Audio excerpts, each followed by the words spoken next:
আপনি কি জানেন চ্যাটজিপিটি বা জিমিনাইতে কেউ কিছু লিখে সার্চ করলে আপনার বিজনেসের নাম আসে না কেন? মানুষ এখন গুগল ছেড়ে চ্যাটজিপিটি, জিমিনাই, ক্লড এই ধরনের এআই গুলা থেকে সরাসরি প্রশ্নের উত্তরগুলো নিয়ে নিচ্ছে। সেখানে আপনার ব্র্যান্ডের নাম না আসলে আপনি তাদের কাছে একদৃষ্টি করেন না। এটাই হলো বর্তমানের সবচেয়ে বড় ডিজিটাল মার্কেটিং সমস্যা। এখানেই আসে GEO, generative engine optimisation.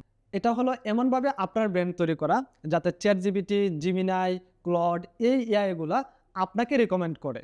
SEO যদি হয় গুগলের জন্য, জিও হচ্ছে এআই এর জন্য। এআই সার্চে আসতে হলে 3টি জিনিস মাথায় রাখুন। নাম্বার 1, উইকিপিডিয়া, কোরা, লিঙ্কডইন এই সমস্ত বড় প্ল্যাটফর্মগুলোতে আপনার ব্র্যান্ডের মেনশন রাখুন, কারণ এআইগুলো ওখান থেকে ডাটা কালেক্ট করে। নাম্বার 2, আপনার ওয়েবসাইটে ডিটেল কন্টেন্ট রাখুন, এক্সপার্ট লেভেল রাখুন, কারণ চ্যাটজিপিটি অথরিটি সোর্স পছন্দ করে, ছোট কন্টেন্টগুলো এড়িয়ে চলে। নাম্বার 3, আপনার বিজনেসের নাম, অ্যাড্রেস, সার্ভিস এই বিষয়গুলো সব প্ল্যাটফর্মে একই রাখুন, কারণ এআই মিক্সড যে কন্টেন্ট আছে সেগুলো পছন্দ করে না। এসইও, এআইও, জিইও এই 3টি জিনিস একসাথে না জানলে ডিজিটাল মার্কেটিংয়ে 2026 সালে আপনার টিকে থাকা অনেক কঠিন হয়ে যাবে।